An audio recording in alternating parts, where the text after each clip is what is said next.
وإنا إليه راجعون قبله كارميل يا أديك بكي مادين marka shil baa ku dhacay nin tuugo gaari soo xaday yaa waxa weeye kormaray gabdhaha shantaba way dhinteen gabdhaha ilaahay subxaanahu wa tacaala ha u naxariiso oo saddex isku familki yihiin waxay sababsadeen waddada iska marayeen nin tuugaha la sheegayaa hadda waa la hayaa biliisku way hayaan oo gaari soo dhacay baa gabdhaha ku dhacay oo korka ka maray marka sidaasaa dhimashada ku timid mana kulanteen waalidkii hadda waan la joognaa inta badanna way joogaan inkastoo weli aan biliiska usoo soo sideen magacyada laakiin shanta gabdhood waa la xaqiijiyey inay dhinteen anigu horta anoo gurigayga joogaa gabar soomaaliyeed waxay ii sheegtay in 5 caruura ama 5 qof oo soomaalima inoo dhicin in baabuur ku dhacay oo ay dhinteen karmeel agteeda waxaan u qaatay inay soomaali yihiin biliiskuna waa soo wacay لكن الصومالية السعودية عادي يمنع الشيء الصومالية لكن أنا كاتب باكنا عاي وأنا إني نوسع كهرباني كنت بعاي قصص كنا على كرمي كل واحد صومالي لما شروا ما هو البوليس بيقولوا ما حقيقتين لكن وحنا حقيقتين يا شنبة أحيان قالوا حلي شنطة واحد بنتين قالوا حلي عفر بعد مرتين وارد كذا كان رتشونا ليش كوا يا العقل هذا يا baabuur la caysanayo ama isku ordayay ayaa ku dhacay oo ilmuhu qaar ka mid ah graduation bay ku jireen oo hadda graduate gareeyeen oo jaamacadaha Augsburg iyo University of Minnesota iyo jaamacado badan baa qaatay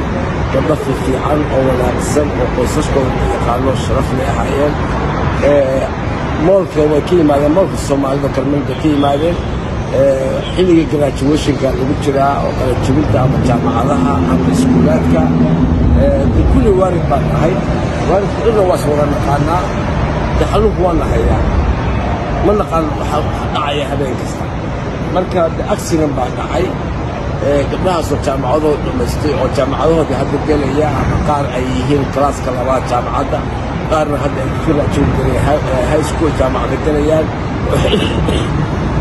xilliga ugu farxad badnayd ay tahay waalidka ayaa hadda halkaa waalidka la joognaa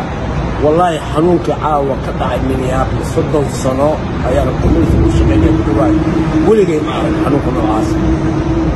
xanuun aad xun baa dhacay caawa oo ilaahay qadaray oo accident ah cid dhibkaa geysto ku dhacday gabdhahana waa la hayaa way noolyihiin kuwaas lama yaqaan waxay yihiin kolla waa qola cararaysa ma naqaan gabdhahana soo adeegteen oo asxaabtoodii walaalaha oo saaxiibaha oo wada socda ayaa dhibkaa ku dhacay waxaan u jacsiyeegayaa intii waalid ah iyo ehel iyo communityga Soomaaliyeed oo dhan iyo dadka muslimka ah iyo dadka reer Minnesota oo dhan nooc kasta ahaadaan geerida caawa ku timid mustaqbalkeena